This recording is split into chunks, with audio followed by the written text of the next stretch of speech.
주식 시바론 오늘의 주제 화면으로 만나보겠습니다. FTX 사태 위믹스 퇴출, 크립토 윈터 장기화될까? 히스톤 인베스트먼트 황나열 대표와 이야기 나눠보도록 하겠습니다. 대표님, 안녕하세요. 네, 안녕하세요. 그때 저희 만났을 때 이제 코인 시장 바닥론에 대한 이야기를 했었는데 그 사이에 또 사태가 한 가지 터졌습니다. 크게 국내까지 했을 때 두 가지 사태에 대해서 오늘 좀 얘기를 해볼까 하는데요. 먼저 이제 지난달에 있었던 일입니다. 11월 11일부터 나왔던 이슈가 되겠습니다. FTX가 파산했습니다. 세계 3대 가상화폐 거래소가 파산을 했다는 소식이 나오면서 이후에 이 코인 시장에 급락세가 나타났는데요. 사태 배경부터 알아볼까요? 일단 처음 이제 일이 시작된 거는 그 바이낸스의 CEO인 장풍자오가 트위터에 이제 글을 남기면서 시작이 됐죠. 그래서 이제 장풍자오가 원래는 FTX가 발행했던 코인 FTT라는 코인을 굉장히 많이 들고 있었는데 갑자기 난데없이 이제 이걸 팔겠다라고 이제 트위터에다 글을 남겼습니다. 그래가지고 이제 이게 무슨 일이 생겼나 싶었는데 갑자기 이제 FTX의 뭐 자회사격이죠. 그 알라메다 리서치라는 곳에서 이거를 지금 판다고 던진다 하더라도 우리는 22달러에 이걸 다 사겠다.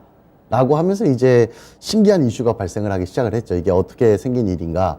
근데 이제 뭐 결론적으로 다 지나고 나서 이제 나온 얘기로 보자면 일단은 장풍자오 같은 경우가 그 FTT라는 코인을 베이스로 FTX의 재무 구조에 대한 좀 문제점들을 많이 발견을 했어요. 그러니까 거래소가 이따가 이후에도 말씀을 드리겠지만 네. 거래소라는 곳은 사실은 거래를 원활하게 만들기 위해서 유저들이 맡겨놓은 코인들이나 다시 또 코인들을 내주거나 하는 이 지급 준비에 대한 부분들을 탄탄히 가지고 있어야 되는데 이 부분에 대한 코인을 뭐 소위 말해서 유용을 하거나 밖으로 나가서는 안 되는 일이겠죠. 근데 이제 이런 부분들이 이제 발생을 했고 그다음에 이 모든 어떤 담보로 돌아가는 기준 자체가 FTT라는 이제 FTX가 발행한 코인을 베이스로 재산이 담보가 되다 보니까 이 코인에 대한 위험성이 생기는 경우에는 사실은 이제 굉장히 큰 일이 생기겠다라고 이제 판단을 해서 FTT 코인을 다 매각을 하겠다라고 얘기를 하고 그 알라메다 같은 경우에서는 이거 다 22달러에 매수를 해주겠다. 근데 이제 알라메다가 그걸 다 매수할 만큼 돈이 없었죠.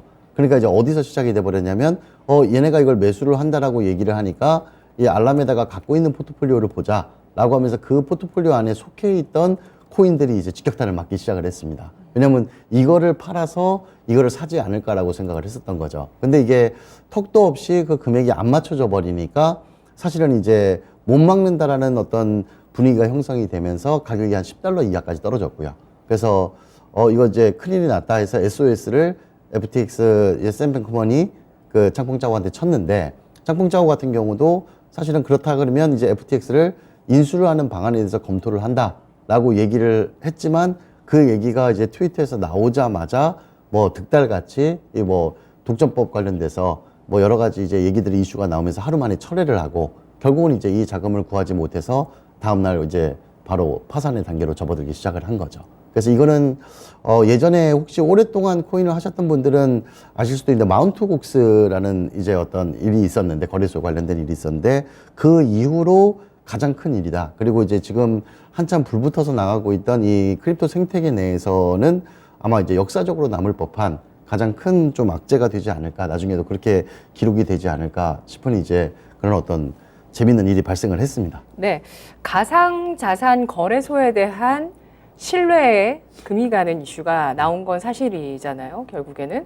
그리고 그 가상자산 거래소에 직접 초기 투자했던 투자자가 이거 좀 어렵겠는데 못 믿겠는데 해서 사실은 청산한다고 하는 거잖아요. 네. 아까 그 문제시했던 것이 바로 그 FTX의 대차대조표의 구성이라고 볼 수 있을 것 같은데 문제 된다고 생각하세요, 대표님이 보시기에? 문제가 되죠. 어떤 거냐면 이제 이런 부분들이 발생을 한 거예요. 그러니까 그 FTT라는 코인을 만들어내고 네. FTT에 대한 코인의 가격들의 안정성이 담보가 안 되는데 얘가 이제 무에서 유를 창조하면서 돈이라고 이걸 대차대조표에서 잡아버리면서 실제 바로 돈으로 될 수 있는 비트 이더 같은 경우들을 이제 처분을 하는 거죠.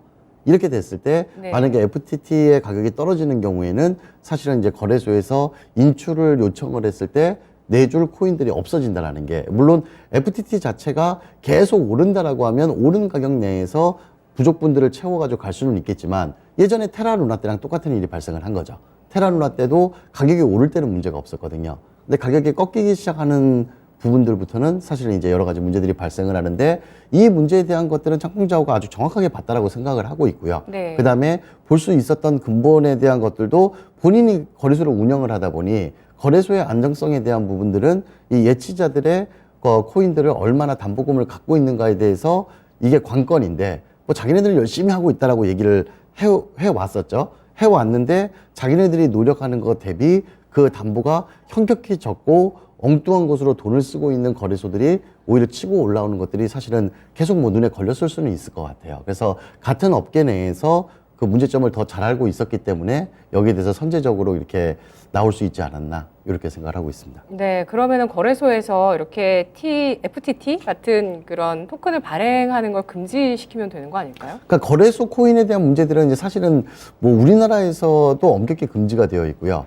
그러니까 거래소 코인은 자체 화폐를 발행한 것과 마찬가지고 그 발행한 화폐에 대해서 가치를 뭐 시장에서의 검증이라기보다는 자체적으로 만든 거기 때문에 이게 이제 어떤 자산화 담보화가 되는 부분들에 대한 거는 굉장히 이제 위험하다라고 다들 생각을 하고 있고 그다음에 이제 FTX 같은 경우는 그렇게 해서 나온 돈들이 어디로 쓰였나를 봤을 때 굉장히 공격적으로 돈들을 많이 뿌려놨습니다. 그래서 이제 뭐 사실 이제 FTX가 파산을 한 거가 큰 문제가 아니라 FTX와 연관되게 이 암호화폐에 돈들이 들어간 곳들이 이제 연달아 무너지기 시작을 했죠. 그래서 블록파이도 무너지고, 그 다음에 뭐 디지털 커런시 그룹 같은 경우들도 굉장히 타격을 입으면서 제네시스 뭐 여러 가지 기관들과 이제 암호화폐 담보와 암호화폐 이제 뭐 자산을 운용하는 운용사들이 연달아 타격을 받게 되면서 뭐 작게는 심지어 뭐 우리나라에서 고팍스 같은 경우도 고파이라는 디파이 프로그램을 만들어서 블록파이에 맡겨놨었는데 블록파이에서 예금 인출이 막히면서 영향을 받게 됐죠. 그러니까 이런 식으로 이제 문어발식으로 이제 계속 확산이 되어 가는 것들이 가장 큰 걱정이었는데 이게 이제 한 달 전에 비해서는 지금 많이 괜찮아진 것 중 하나. 그때는 이제 뭐 거의 엄청난 큰 악재가 터졌다라고 해서 굉장히 시장이 불안감에 떨었었는데 사실 이거를 굉장히 좀 연착시키면서 잘 안정화되는 좀 추세로 가는 거가 그나마 좀 다행이지 않을까라고 생각은 좀 하고 있습니다. 네.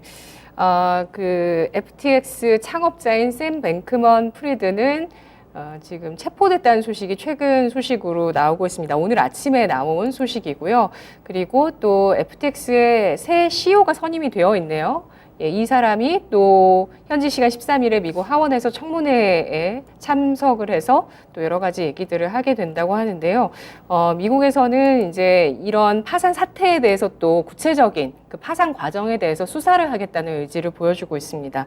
대표님께서는 FTX 파산의 여파에 대해서 어떻게 체크를 하실까요? 일단 뭐 미국 같은 경우는 저는 이런 이제 어떤 네거티브 규제에 대해서 되게 좋아하는 것 중에 하나가, 그러니까 이제 여기는 이제 우리나라랑 달리 규제를 좀 뭐 타이트하게 잡는다라기보다는 하고 싶은 대로 하되 문제가 생겼을 경우에는 굉장히 엄격하게 처벌하는 이런 방식으로 가기 때문에 FTX 같은 경우는 굉장히 크게 다룰 가능성이 굉장히 높고요. 네. 이제 일단은 FTX를 통해서 이제 번져나가는 아까 파생적인 어떤 산업들에 대한 것들에 영향을 좀 안 끼쳤으면 하는 바람이 좀 있었는데 다행히도 현재까지의 추세로 봤을 때는 네. 굉장히 잘 방어를 하고 있는 것으로 판단하는 게 지금 맞는 그림들이 좀 나오고 있습니다. 그래서 연달아 줄 파산들이 굉장히 크게 영향을 끼칠 줄 알았는데 굉장히 수습을 좀 잘하고 있고, 그래서 이 파산의 어떤 결과라기보다는 이런 기회를 통해 가지고 오히려 모순되게 암호화폐의 원래 본질 자체는 탈중앙화고 이 중앙화되는 것들이 싫어서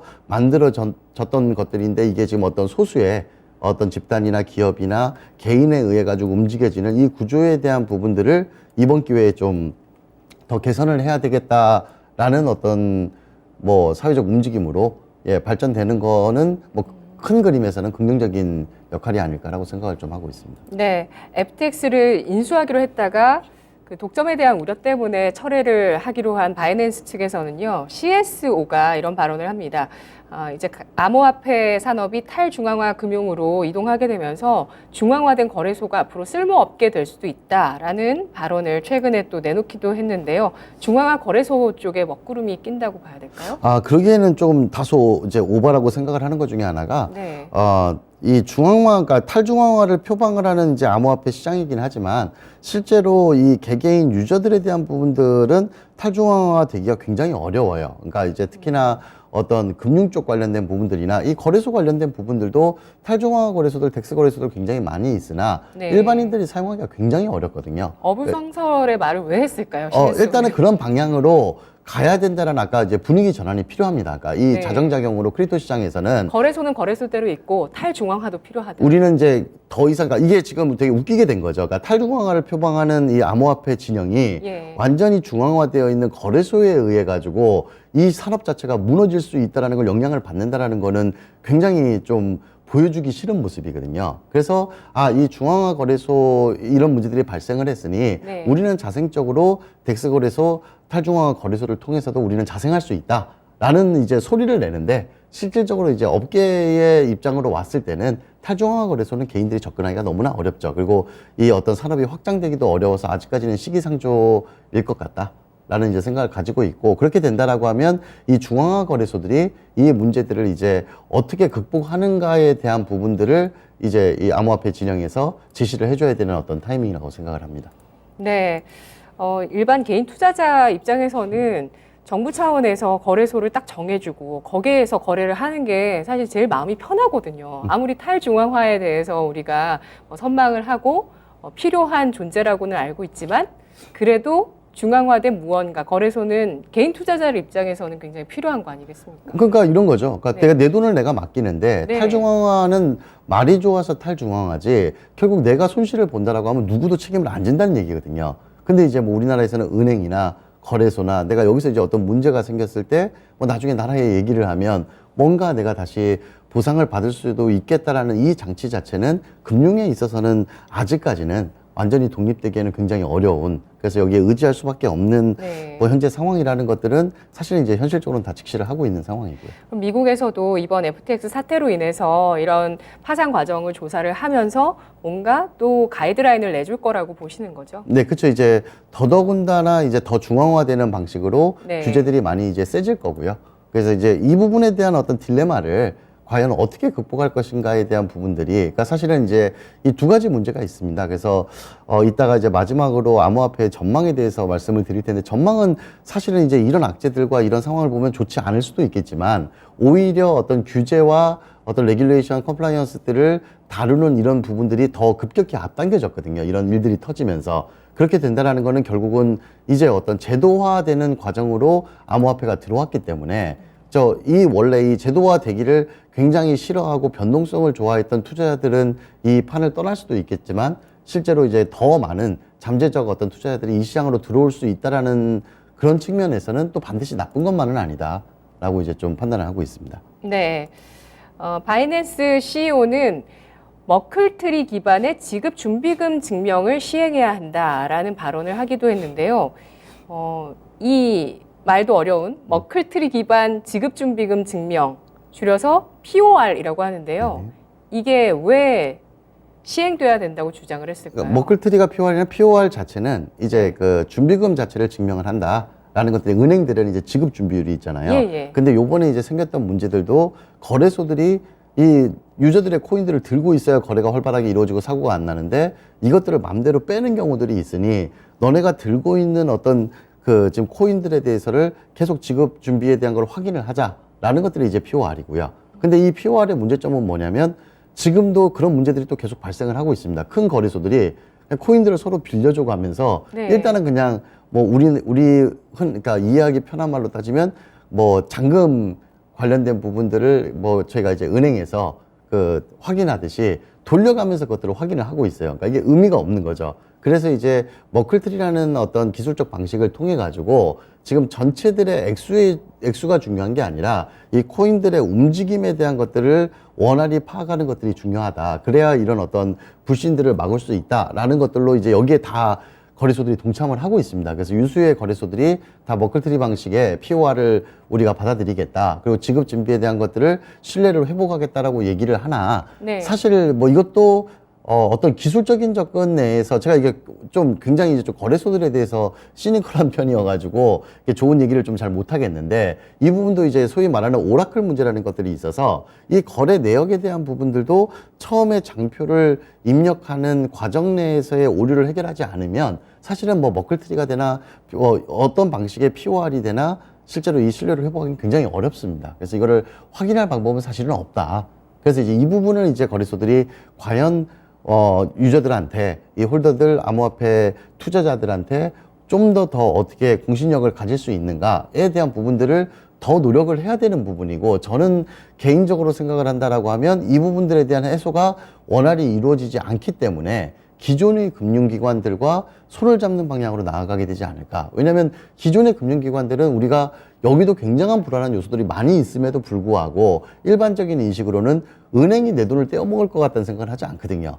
은행이 그렇죠. 경제에 큰 문제가 없는 한. 네, 그래서 예. 이제 그런 어떤 이미 이렇게 공신력을 확보한 금융기관들과 암호화폐 결합의 방향으로 이루어지지 않을까라는 게 생각이고 실제로도 이제 미국이나 유럽 쪽들에서도 이제 기존 어떤 전통 금융들의 어떤 연합들이 슬슬 나오기 시작을 했죠. 네네. 네, 그렇게 한다고 해서 지급준비금 증명이라는, 그러니까 거래소에서 얼마나 코인을 보유하고 있고 어디서 어디로 오고 가고 있는지를 기존 뭐 그런 전통 금융이랑 손을 잡는다고 해서 그게 투명화 될 수 있는 건가요?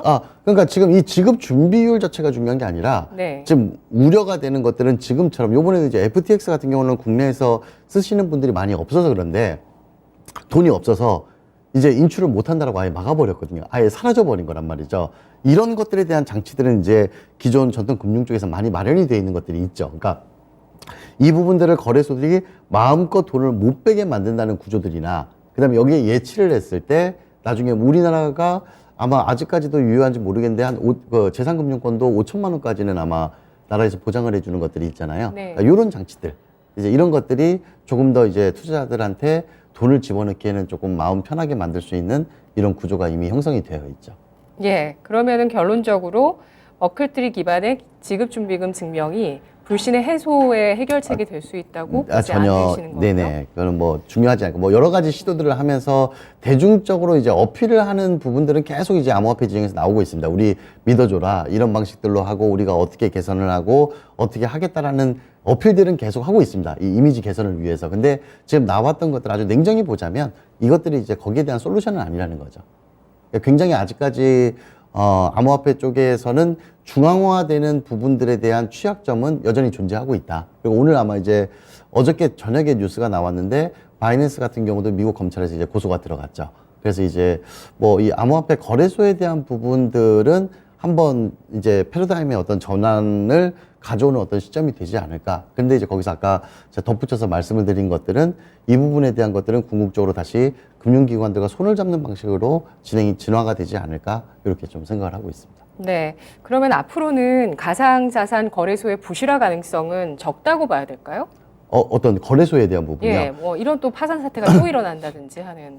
지금 일단은 이제 이게 부익부 빈익비로 많이 흩어지는데 네. 국내 거래소는 참 또 운 좋게도 원래 그럴 필요까지 없었는데 굉장히 엄격하게 관리를 한 턱에 국내 거래소는 사실은 이제 이런 문제들이 발생할 문제들을 이미 원천 차단이 되어 있고요. 그다음에 해외 같은 경우는 요번 일을 계기로 뭐 바이낸스의 어떤 점유율이 더 높아졌죠. 그래서 이제 실제 뭐 어떤 부실한 어떤 거래소들이 하나둘씩 정리가 된다라는 거는 뭐 전체 생태계에서 봤을 때는 또 그렇게 나쁜 일은 아니거든요. 그러니까 이게 참 아이러니한 일인데 FTX 같은 경우가 굉장히 방만히 운영이 되고 여기서 거래되는 금액들이 굉장히 큼에도 불구하고 어떠한 그러니까 룰이 없듯이 뭐 방만하게 경영된 이런 측면을 지금 일찌감치 없앤 것들은 오히려 뭐 이 환경 내에서 좋은 결과가 아닌가 싶을 얘기가 나올 정도로 사실 이제 부실한 곳들이 이제 사라지고 튼튼한 곳들이 남는 어떤 그런 성장통을 겪는 과정이라고 예, 저희는 좀 보고 싶습니다. 네. 꼭 그렇게 돼야 될 텐데 말입니다. 가상자산이 정말 앞으로 특히 MZ세대들이 이 가상자산을 또 주목하고 있었기 때문에 앞으로 좀 어떤 점차 더 좀 안정적인 투자처가 되지 않을까에 대해서 기대하신 분들도 많으실 텐데 정말 어려운 시기를 올해 보내고 있습니다. 가상자산 거래소 쪽이요. 뿐만 아니라 이런 가상화폐를 발행하면서 그 P2E 게임 시장을 계속 확대하려고 했었던 게임 업계에도 또 큰 악재가 나왔습니다. 위믹스의 상장 폐지 이슈인데요.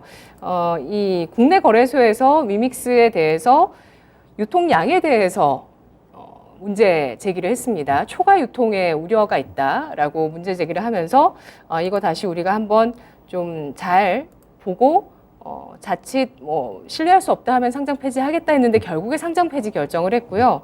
그러면서 위메이드 쪽에서는 이제 법원에 가처분 소송을 했는데 이게 기각됐습니다. 그래서 상패가 완전히 좀 결정이 난 상황이고요.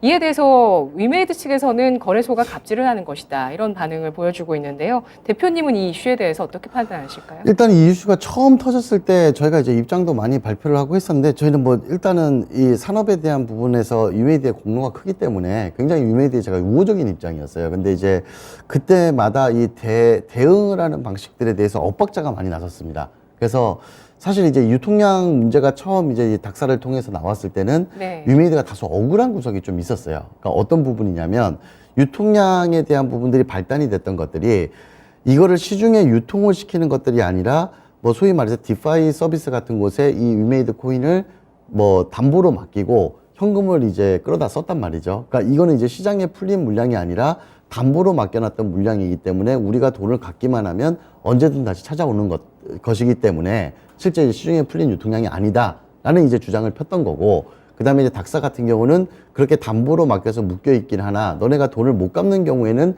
시중에 풀린 물량이기 때문에 이건 유통량에 포함을 시켜야 된다라는 이제 두 가지 의견이었는데, 이 부분에 대한 것들이 이렇게 상장 폐지까지 갈 문제가 아니었던 게 위메이드 입장에서 여기서 싸울 일이 아니었거든요. 이걸 명확하게 해명을 하고 거기에 대한 부분들을 아예 원천적으로 차단을 하고 이런 문제들이 생기지 않게끔 하겠다라는 구조를 짰으면은 오히려 되게 스무드하게 갈 수 있었던 부분들이고, 거래소들도 굉장히 이 상장 폐지에 대해서 심적으로 되게 부담이 있었던 거거든요. 굉장히 거래량도 많이 나오고 한국을 그래도 또 대표하는 지금 코인으로 뛰고 있는 상황 내에서 상장 폐지 결정하는 어려움이 있던 상황 내에서 이 부분을 해명하는 과정 내에서 아마추어리즘이 너무 많이 나왔죠. 그러니까 저도 처음에 이걸 판단을 못 하다가 네. 궁극적으로 이제 업비트에서 발표한 내용과 이제 재판 과정, 이제 소송을 거는 과정에서 나왔던 내용들을 보니까 위메이드가 여기에 대한 대응들을 너무 제대로 못했던 거예요. 프로스럽지 않게. 그래서 이 부분은 마땅히 비난을 받아서 저는 그러니까 비난받을 부분이라고 생각을 하고 있고요. 구체적으로 어떤 대응에 대해서 말씀하셨나요? 그러니까 아까 말씀드렸던 것처럼 이런 문제들이 있다라고 하면 이런 문제들을 어떻게 개선을 하겠다, 이런 문제에 대한 수치들이 어떻게 해서 발생한 것이다라는 것들을 그냥 한 페이지로 끝날 수 있었던 일인데 말이 막 계속 바뀝니다. 숫자를 정확히 파악하지 못했다라는 생각이 명확히 들고요. 그러니까 위메이드를 편을 드는 입장에서도 제가 봤을 때도 야, 이거 누가 지금 관리를 하고 있기에 이 코인들의 숫자들을 이렇게 명확하게 얘기를 하지 못하고 계속 말이 바뀌어 라는 것들은 이게 이제 닥사가 얘기하는 신뢰의 문제. 이게 지금 본인들도 제대로 지금 숫자를 파악 못하고 관리를 못하고 있는 코인들이 시장에 나온다라는 것들은 이 투자자들에 대한 신뢰에 대해서 굉장히 영향을 끼친다라는 게 힘이 더 실려버린 거죠. 그래서 이제 위메이드가 대응을 굉장히 못했던 부분들이 결국은 패착이라고 생각을 하고 있고요.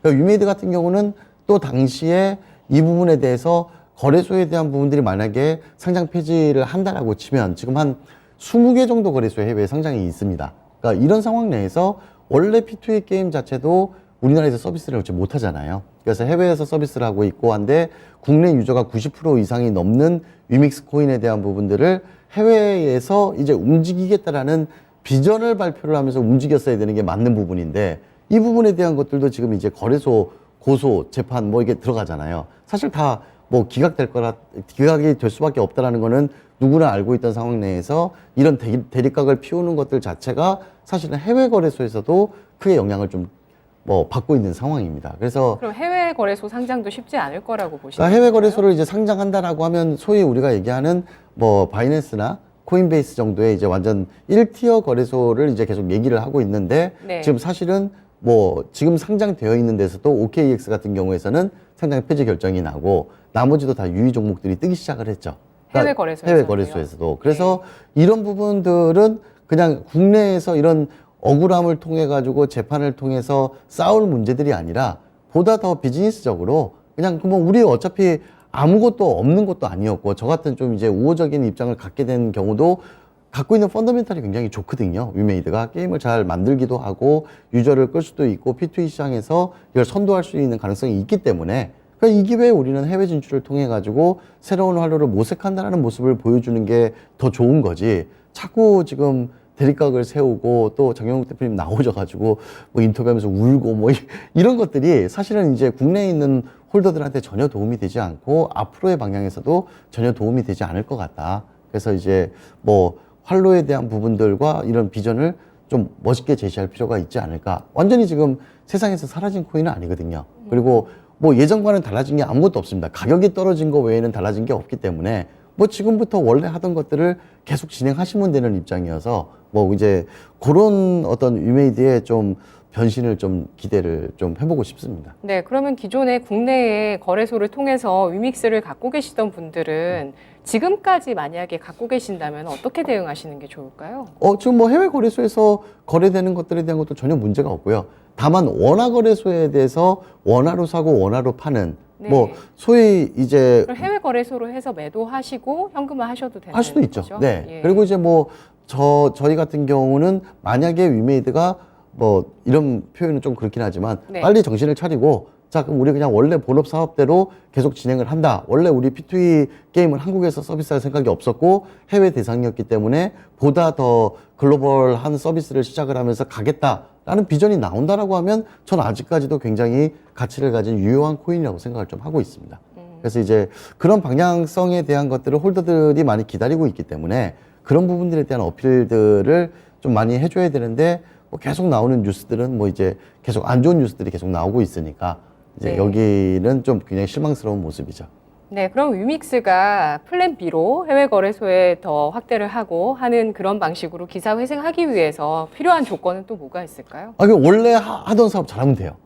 게임이요? 예. 원래 하던 것들도 해외 향이었고 원래 글로벌 비즈니스를 하려고 했고 한국에 있는 게임사들을 인수하고 좋은 컨텐츠와 IP를 가지고 해외에서 서비스를 하려고 했던 계획 그대로였기 때문에 그리고 이미 뭐 모두가 다 알고 있지만 초기에 이제 위믹스가 문제가 됐을 때 위믹스를 매도를 했었죠. 재단에서 매도를 하고 이 생태계를 위해서 확보를 했던 자금이 있단 말이죠.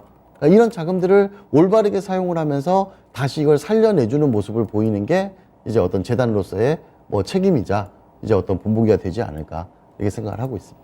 네, 위메이드 위믹스를 통해서 일단 한번 실책을 했습니다. 그리고 아까 말씀해주신 그 아마추어적인 대응이 결국에는 좀 회사의 어떤 전문 인력이 없었다고 봐야 될 수도 있는 문제일 것 같아요. 왜 유통량을 정확하게 파악을 못했을까? 진짜 그런 좀 의문은 들긴 합니다. 그러니까 좀 안타까운 게, 네. 그러니까 이것도 이제 또 어떤 성장통인데, 국내에서의 재단들 중에서 예. 이런 경험들을 겪어본 데가 없죠. 왜냐면 우리도 처음 지금 닥쳐봤던 일들이고, 이런 어떤 유통량과 어떤 큰 비즈니스가 진행되는 과정 내에서 거래소 간의 어떤 커뮤니케이션과 소통, 네. 이런 것들에 대한 거를 원활히 경험해본 인력들이 사실 없는 것도 사실이고요.